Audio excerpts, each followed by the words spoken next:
देखिए आज जो हम लोग क्वेश्चंस पढ़ेंगे बेसिकली वो है पर्यावरण के क्वेश्चंस। ठीक है, हमारा पर्यावरण से आएंगे। ठीक है, और सभी क्वेश्चंस की अपनी एक इम्पोर्टेंस है।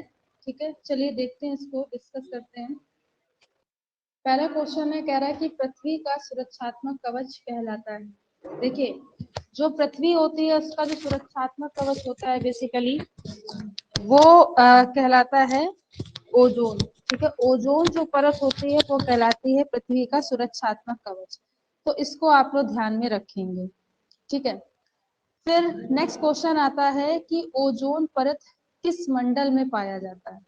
तो जो ओजोन परत होता है पृथ्वी से लगभग इतना समझ लीजिए कि 16 to 25 किलोमीटर की दूरी पर एक लेयर पाई जाती है, एक मंडल पाया जाता है, उसे समताप मंडल कहते हैं, और उसमें ओजोन परत या लेयर होती है। ठीक है, तो इस बात को याद रखेंगे। दोनों ही क्वेश्चन बहुत इंपॉर्टेंट हैं, पूछे जाते हैं बोर्ड में और पूछे भी गए हैं।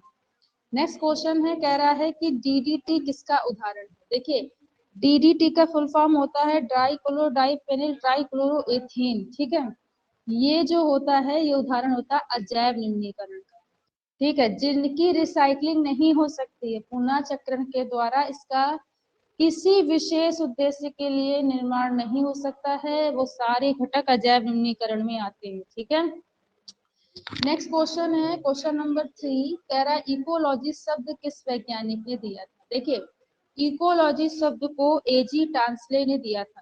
ठीक है, एजी टांसले एक साइंटिस्ट थे, उन्होंने बताया था इकोलॉजी। और सबसे पहले एक परिभाषा दी गई थी। ठीक है, जो इकोलॉजी की परिभाषा थी, ठीक है, उन्होंने बताया था, ओडम साइंटिस्ट थे। ठीक है, उन्होंने बताया था, तो इस बात को भी याद रखोगे। ठीक है, अब नेक्स्ट क्वेश्चन है क्वेश्चन नंबर 4, किसी भी पारितंत्र में ऊर्जा का सर्वोत्तम स्रोत होता है। आपसे पूछा जा रहा है कि किसी भी पारितंत्र में ऊर्जा का सर्वोत्तम स्रोत है। तो बेटा जो पारितंत्र होता है उसमें ऊर्जा का सर्वोत्तम स्रोत सूर्य का प्रकाश होता है। ठीक है, तो इस बात को याद रखेंगे कि कोई भी अगर पारितंत्र है तो उसमें जो ऊर्जा का स्रोत होता है वो कौन होता है, तो इस बात को याद रखेंगे, वो होता है सूर्य का प्रकाश। ठीक है, अब नेक्स्ट क्वेश्चन है, कह रहा है किसी भी पारितंत्र में ऐसे जीवों को जो सड़े गले कार्बनिक तथा अकार्बनिक पदार्थों पर निर्भर होते हैं वह जीव क्या कहलाते हैं। हम सभी जानते हैं, इसे हम अपघटक कहते हैं। ठीक है, ऐसे जीव जो सड़े गले कार्बनिक, ठीक है, अकार्बनिक मृत पदार्थों से अपना पोषण प्राप्त करते हैं वह अपघटक कहलाते हैं। तो इस बात को आप लोग याद रखोगे। ठीक है, देखिए नेक्स्ट क्वेश्चन है क्वेश्चन नंबर 6। ठीक है, कह रहा है पारितंत्र में उत्पादक का उदाहरण है। देखिए जब आप एक बात याद रखोगे कि सबसे पहले उत्पादक, फिर प्राथमिक श्रेणी के उपभोक्ता, द्वितीय श्रेणी के उपभोक्ता, तृतीय श्रेणी के उपभोक्ता और अपघटक आते हैं, जब ये आप क्रम याद रखोगे तो आपको कभी भी दिक्कत नहीं आएगी। तो पारितंत्र में उदाहरण है, सबसे पहले घास आएगी। ठीक है, बात समझ में आ रही है। अगर उत्पादक में पूछा जाएगा, एक उपभोक्ता में अगर पूछा जाएगा तो प्राथमिक श्रेणी के आएंगे सभी शाकाहारी जंतु। एक द्वितीय श्रेणी के उपभोक्ता पूछा जाएगा सभी मांसाहारी जंतु आएंगे। तृतीय श्रेणी में पूछा जाएगा तो सर्वाहारी, शाकाहारी और मांसाहारी दोनों जंतु आएंगे। तो इस बात को याद रखेंगे। यहाँ पे आपसे उत्पादक पूछा गया है कि उत्पादक का उदाहरण कौन सा है, तो आप बताएंगे हरी घास व सभी हरे पौधे। क्वेश्चन नंबर 7 को थोड़ा सा ध्यान से देखिए, कह रहा है कि उच्च तृतीयक उपभोक्ता का उदाहरण है। टॉप कॉर्निवोरस के बारे में आपसे पूछा गया है। देखिए उच्च तृतीयक उपभोक्ता का उदाहरण कई बार बोर्ड में आया है। ठीक है, कई बार आपसे पूछा जाता है, तो इसका उदाहरण याद रखिए। कहाँ कहाँ से उच्च तृतीयक उपभोक्ता पूछे जा सकते हैं, तो वो है बाज, ठीक है, शेर, चीता और मानव। यहाँ से आपसे एग्जाम्पल्स पूछे जाते हैं, और सबसे ज्यादा जो पूछा जाता है वो पूछा जाता है मानव। तो इस बात को याद रखिए। बात समझ में आ रही है। फिर आता है क्वेश्चन नंबर 8। ठीक है, आपसे पूछा जा रहा है विश्व ओजोन दिवस कब मनाया जाता है। देखिए ये क्वेश्चन भी पूछा जाता है क्योंकि ओजोन परत, ठीक है, आप पढ़ रहे हैं तो इससे रिलेटेड दिवस भी तो आ सकता है, तो इसलिए इसकी भी संभावना होती है। हमेशा याद रखिए विश्व ओजोन दिवस 16 सितंबर को मनाया जाता है। तो पहले ये बताओ कि इतने क्वेश्चन आपको क्लियर हुए कि नहीं हुए? इतने क्वेश्चन आ गए? इसमें बताओ कोई डाउट है या नहीं है?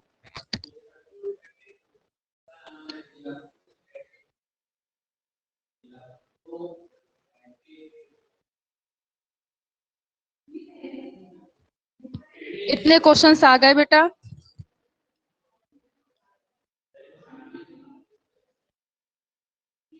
ओके, अब हम लोग नेक्स्ट देखेंगे, ठीक है? ठीक बेटा, समझ गए। देखिए नेक्स्ट क्वेश्चन है, कह रहा है कि ठीक ठीक समझ गए, आगे नेक्स्ट क्वेश्चन कह रहा है कि वायु प्रदूषक गैसों के उदाहरण। देखिए आपसे पूछा जा रहा है वायु प्रदूषक गैसें, तो वायु प्रदूषक गैसों के हमने सारे एग्जांपल्स लिख दिए हैं, ठीक, कोई नहीं बचा है, तो सब याद होने चाहिए आपको। देखिए कार्बन डाइऑक्साइड, ठीक है, CO2, sulphur dioxide SO2, nitrogen dioxide NO2, chlorofluorocarbon CFC, ठीक है, क्लोरोफ्लोरोकार्बन होगा तो CFC कहते हैं, क्लोरोफ्लोरोकार्बन्स होता है तो CFCS कहते हैं, ठीक है। नाइट्रोजन ऑक्साइड, ठीक है, nitric oxide, nitric acid, sulphuric acid, ये सारी वायु प्रदूषक गैसें होती है, ठीक है। तो इस बात को याद रखेंगे। इसमें कार्बन मोनोऑक्साइड भी होता है, ठीक है, नहीं लिखा है तो लिख दे रहे हैं।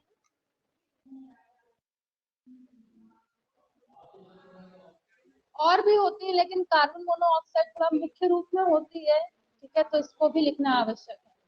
तो कार्बन मोनोऑक्साइड भी इंपॉर्टेंट गैस है, इसे आप लोग याद रखोगे। तो इतने गैसों के नाम आप याद रखोगे। अब ये जो वायु प्रदूषक गैसें हैं जितनी अभी बताई गई हैं, ये क्या करेंगी, ये वैश्विक तापन यानी पृथ्वी का तापमान दिन प्रतिदिन बढ़ा रही है, वातावरण को प्रदूषित कर रही हैं, ठीक है, वायु प्रदूषक गैसें हैं तो वातावरण को प्रदूषित कर रही हैं, जिसके कारण हरित गृह प्रभाव हो रहा है, ओजोन परत को नुकसान पहुंचा रहे, जिससे ओजोन अपक्षय हो रहा है। सबका कारण ये गैसें हैं, ठीक है। आगे देखिए, अब कह रहा है क्वेश्चन नंबर 10, कोई खाद्य श्रृंखला कितने चरण वाली स्थायी होती है? तो हमने आपको बताया कि कोई भी जो खाद्य श्रृंखला है वो हमेशा 5 चरण वाली स्थायी होती है। ऐसा क्यों होता है? देखिए जब लिंडमान ने 10% का नियम बताया था उससे भी हम समझ सकते हैं। तो उन्होंने बताया था कि कोई भी जो ऊर्जा है उसका 10% भाग ही स्थानांतरित होता है। बात समझ में आ रही है? तो 10-10 अगर प्रतिशत से लिया जाए तो अब घटक तक 0.01% ऊर्जा ही मिलेगी, ठीक है। तो धीरे धीरे ऊर्जा का ह्रास होता रहता है, हानि होती रहती है, या हम कहें खपत होती रहती है। तो हमेशा जो 5 चरण वाली श्रृंखला होती है वो स्थायी होती है। अगर वो 6ठी 7वीं 8वीं यानी 6 7 8 चरण वाली हो जाती है तो ऊर्जा की धीरे धीरे हानि हो जाती है। एक वक्त ऐसा आएगा कि पारितंत्र में शून्य ऊर्जा बचेगी। तो हमेशा याद रखिए कि 5 चरण वाली जो ऊर्जा होती है वो कैसी होती है, वो हमेशा स्थायी होती है। अभी देखिए क्वेश्चन नंबर 11 आपको देखिए समझिएगा।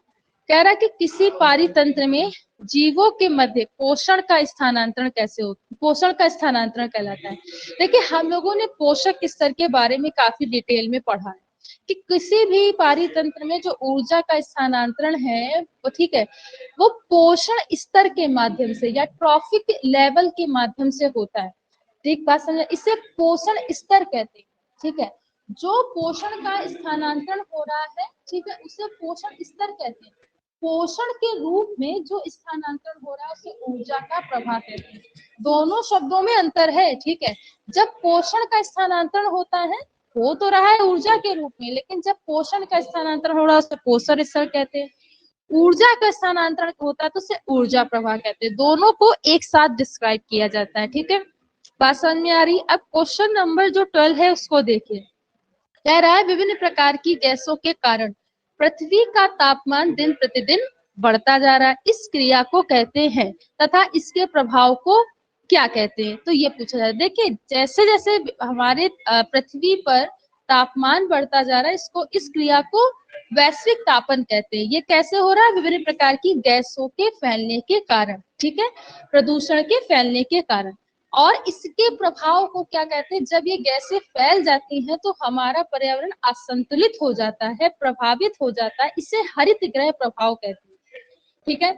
दोनों बातों को ध्यान से समझिएगा। ठीक, जब पृथ्वी का तापमान बढ़ता है गैसों के कारण, उसे वैश्विक तापमान, और इन्हीं गैसों के कारण हमारा पर्यावरण असंतुलित हो रहा है, प्रभावित हो रहा है, इसे हरित गृह प्रभाव कहते हैं। अब क्वेश्चन नंबर 13 को थोड़ा ध्यान से समझिएगा।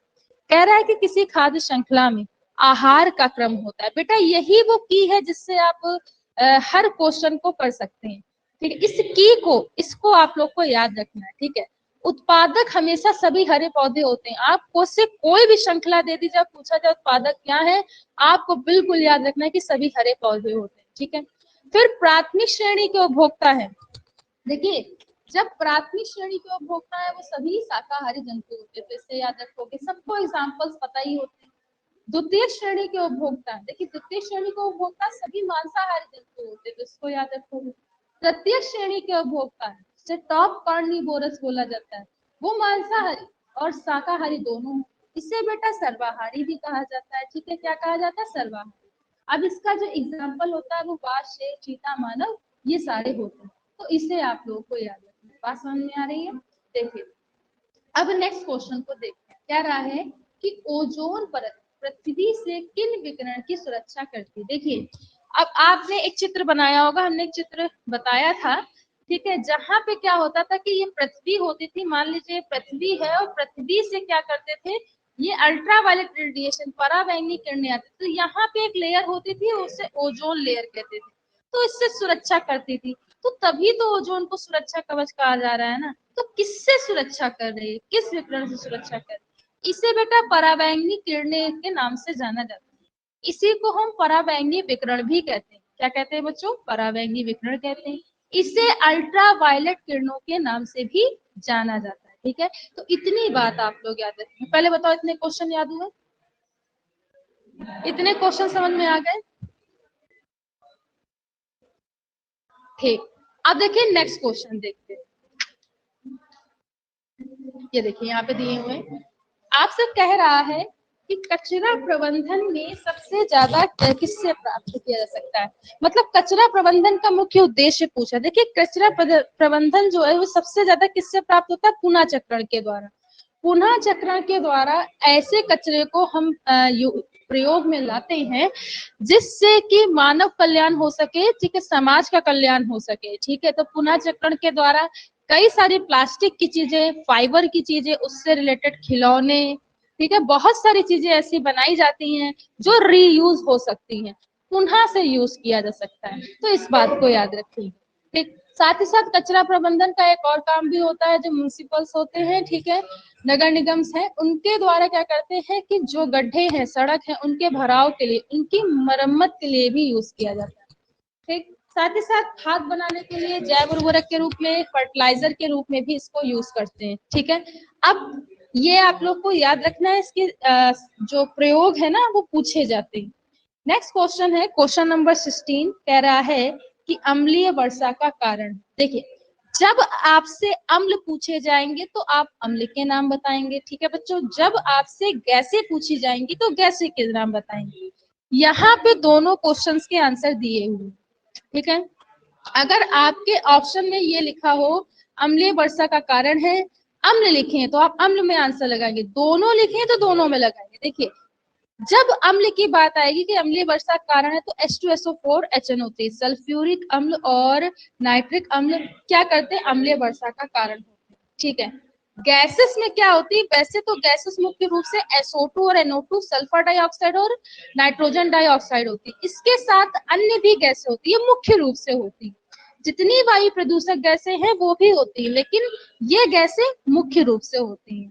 तो ये क्या करती है, जैसे मान लीजिए अम्लीय वर्षा क्या होती है कि विभिन्न प्रकार की रिफाइनरीज, फैक्ट्रीज से निकलने वाले धुएं में SO2, NO2, कार्बन डाइऑक्साइड एवं अन्य वायु प्रदूषक गैसें, ठीक है, बात समझ में आ रही है, संघनन के माध्यम से बादल में चली जाती हैं और ओस के कणों के रूप में या वर्षा की बूंदों के रूप में पृथ्वी पर गिरती हैं। इसे अम्लीय वर्षा कहते हैं, जिसके कारण, ठीक है, क्या कहते हैं, बहुत सी इमारतों पे प्रभाव पड़ रहा है, जिसमें ताजमहल हो गया, ठीक है, और भी इमारतें हैं। ऐसा नहीं कि सिर्फ ताजमहल पे ही इफेक्ट पड़ रहा है। ठीक है, तो बहुत सारी जितनी इमारतें हैं प्राचीन, उन पे इफेक्ट पड़ता है, उनके कलरेशन, रंग में परिवर्तन आ जाता है। ठीक, मृदा में परिवर्तन आ जाता है, ठीक है। जब अम्लीय वर्षा होती तो जो भूमि है उसकी जो फर्टिलिटी रेट है, उर्वरक क्षमता है, वो कम हो जाती है। ठीक, बात समझ में आ रही है। जीवों में जो क्या होता है, जीवों में सबसे ज्यादा जो जलीय जीव होते हैं उनको परेशानी होती है, सांस नहीं ले पाते हैं। ठीक, बात समझ में आ रही है। और आसपास का जो माहौल होता है वो प्रदूषित हो जाता है, ठीक है, पानी का, जल का। इस बात को याद रखेंगे। मनुष्यों में सबसे ज्यादा कैंसर की संभावना बढ़ जाती है, ठीक है। कैंसर्स हैं और भी श्वास संबंधी बीमारियां हैं, तो ये सब कारण होते हैं, ठीक है। तो इस बात को याद रखेंगे। क्वेश्चन नंबर 17 देखिए, ओजोन का रासायनिक सूत्र होता है। देखिए, ओजोन का जो रासायनिक सूत्र होता है वो होता है बेटा O3, ठीक है। ठीक है, बात समझ में आ रही। ऑक्सीजन का जब हम साइलेंट क्या कहते हैं क्रिया कराते हैं, निस्तेजक जो क्रिया होती है उसमें O3 बनता है। तो आप सिर्फ इतना याद रखिए कि इसका रासायनिक सूत्र O3 होता है। अब नेक्स्ट क्वेश्चन कह रहा है, क्वेश्चन नंबर 18, ठीक है। तालाब का पारितंत्र या घास का पारितंत्र होता है। देखिए, जो तालाब का पारितंत्र या घास का पारितंत्र, एक नेचुरल पारितंत्र होता है, एक प्राकृतिक पारितंत्र होता है। तो इस बात को आप लोग याद रखेंगे, ठीक है। तो कभी भी आपसे पूछा जाए ये प्राकृतिक ही है, ठीक है। आहार श्रृंखला होती है, हमेशा रैखिक दिशा में होती है। कभी भी आप आहार श्रृंखला को देखोगे तो रैखिक क्रम में दिखाई देगी। देखिए, उत्पादक, उपभोक्ता, ठीक है, अब घटक, ये आपको कैसे एक लीनियर वे में, एक रैखिक क्रम में दिखाई देंगे। तो हमेशा याद रखिए आहार श्रृंखला जो होती है वो हमेशा रैखिक दिशा में होती है, ठीक है। क्वेश्चन नंबर 20, विश्व पर्यावरण दिवस मनाया जाता है। देखिए, जो विश्व पर्यावरण दिवस है वो 5 जून को मनाया जाता है। तो इस बात को याद रखेंगे, ठीक है। और ये जो है पर्यावरण के मतलब जो असंतुलित हो रहा है इसको बचाने के लिए, ठीक है, संतुलन के लिए, ठीक, ज्यादा से ज्यादा बढ़ावा देने के लिए कि पर्यावरण स्वच्छ रहे, ठीक है, इसके लिए ये मनाया जाता है, विश्व स्तर पे मनाया जाता है, ठीक है। क्वेश्चन नंबर 21, अजैव निम्नीकरण पदार्थ के उदाहरण है। देखिए, अजैव निम्नीकरण के उदाहरण समझ लीजिए, ये बहुत इंपॉर्टेंट है। DDT हो गया, ठीक है, प्लास्टिक हो गया, ठीक, कीटनाशक, पीड़कनाशक दवाइयां जो होती हैं वो सब अजैव निम्नीकरण के उदाहरण होते हैं, ठीक है। तो इस बात को याद रखिए। बात समझ में आ रही है। जितने क्या कहते हैं रासायनिक कीटनाशक है, मेडिसिन है, वो सब अजैव निम्नीकरण में आती है, तभी नुकसान ज्यादा करती है। क्वेश्चन नंबर 22, किसी भी पारितंत्र में ऊर्जा का स्थानांतरण हो रहा है वह प्रतिशत होता है। देखिए, किसी भी पारितंत्र में अगर ऊर्जा का स्थानांतरण हो रहा है तो इसको हमेशा लिंडमान के 10% के नियम से पूछा जाता है। तो हम बताएंगे कि ऊर्जा का 10% का नियम है, लिंडमान साइंटिस्ट ने दिया था, ठीक है। तो किसी भी पारितंत्र में ऊर्जा का स्थानांतरण 10% के नियम से होता है, ठीक है। बात समझ में आ रही है। तो इसको उदाहरण से आप लोगों ने समझा होगा। मान लीजिए 3000 दूर है तो 300 हो जाएगा, 300 से 30 हो जाएगा, ठीक है, 30 से फिर 0.3 हो जाएगा, 0.003 हो जाएगा, ठीक। तो ये प्रतिशत धीरे धीरे कम होता रहता है, इसी को लिंडमान ने बताया था। तो मैं उम्मीद करती हूँ कि आपको समझ में आया होगा।